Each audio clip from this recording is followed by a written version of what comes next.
nga elonga la kamwa ba frigo baloba ba timba. Otimba na quoi? Jusqu'à présent vous allez 100% esclaves. Yo le timba na nini? Hein? Ko timba ezali faut timba nde na molimo l'esprit. Hein? Et spirituellement, je veux dire faut en indépendance spirituelle pour timba. Yom tozo tanga mbula pendant 5 otanga Bible pendant 50 ans. Ozo mona teke na kati ya Bible colonisation o ezalaki contre yo ezakuna na kati. Esclavage o ezalaki contre yo ezakuna na kati. Négrophobie o ezalaki contre yo ezakuna na kati. Ozali komona ngote pendant 50 ans. Oza toujours chrétien. Tant ozalaki esclave ozalaki chrétien. Tant ozalaki colonisé ozalaki chrétien. Lelo tu ba foi dépendance oza chrétien. Mais ozo lo botimba, otimba na rien. Non? Ngala okamo. Pena mon africain belé au monde ageno, ameli moi bière banini tout ça nous sommes indépendants. Toi tu es dépendant toi? Oza jamais indépendant. Lelo soki troisième guerre mondiale éclaté na monde. Na monde ezali ba nation tu développer ba missile balistique intercontinental, ba développer ba bombe atomique. Yo zolo ba ke oza dépendant au bundalani. Bomoni te que depuis votre indépendance ata bendissé à armement. Bo salango te po parce que vous êtes indépendant et interdit. Ba maître spirituel na bino ba tchabino interdiction.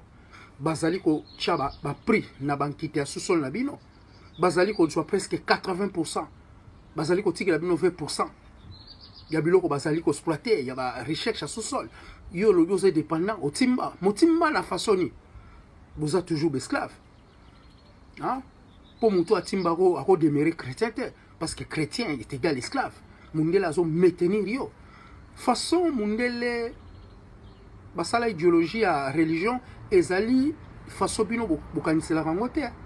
Mundele asala ki religion pour la suprématie na e. Asala ki religion pour se soumettre pour la soumission. Na molilo za nango na molimo c'est la parole de Dieu. Parole de Dieu. Mais Jésus pena mutayi ko loka bino bien. Jésus a loki bino a neutraliser bino. Hein, Jésus botingama. Au fur et à mesure temps ils ont passé pour comprendre que Jésus a ali grand moloki à l'homme noir.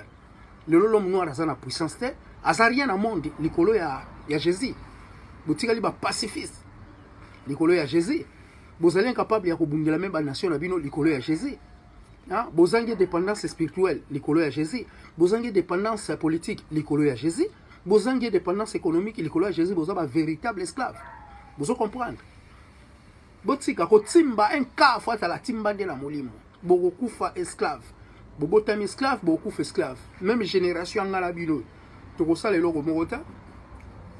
Tel exemple bato c'est la bête qui a déjà que non. Et bembe atieni kiteke de ko kita na mboka ya Kongo te. Et bembe wana ezali na bamindele. Bazana ngo wana ya bango. Tout comme bembe ya Patrice Lumumba bomona nzile kendate. Ba ebembe même ya ba Laurent Désiré Kabila wana eza na maboko na bango. Même ebembe ya Mobutu eza na kati ya maboko na bango. Bosa ba cérémonie satanique diabolique ba kesi banini ba tout ça c'est ça l'esclavage. L'homme noir a ça rotimba te. Ebembe moko ya tieni kiteke eza na mboka te. Nyonso eza bo na maboko ya ba maître spirituel na bino.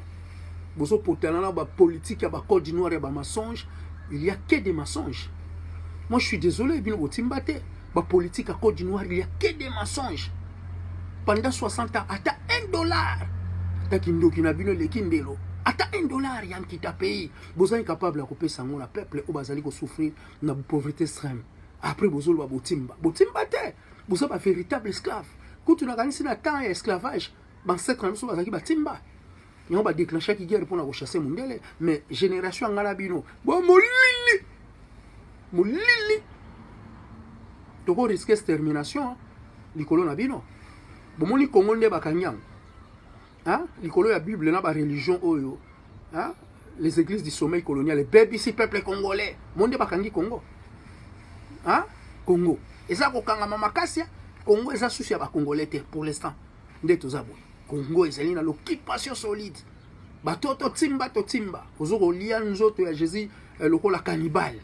Yo timba yo, ozomela makila, ozomela nzoto na makila lokola vampire, wacho. O timba ta. Alors, biso ba messager to pour te libérer bino to fongola bino ba cerveau, bozaka kana ba doute. Tozo beta ba ndule ya ba marque tout, tozo beta ba message, bozaka na ba doute. Voilà pourquoi je dis toujours que l'esclave reste esclave. À vie. Je suis désolé. Timba, o timba yo mtu a esclave o timba. O timba lani. Nga le mbibinoa. Bozana culture te. Voilà pourquoi beaucoup mana ABCD ozolo botimba. Ozana langue officielle te. Langue officielle y'Afrique. Autant ngona ba école. Au développer nango science. Ozana ngote ozolo botimba. Ozana religion ya source te. Ancestrale. Ozolo botimba. Oyina ba set oyina nyoso nzamba pesa na ozolo botimba. Tu es malade. Je dois vous désaliéner. Vous les nègres aliénés. Vous êtes pire, vous êtes tout simplement malade. Malade, il m'a cassé quoi. Je suis désolé. Au tep.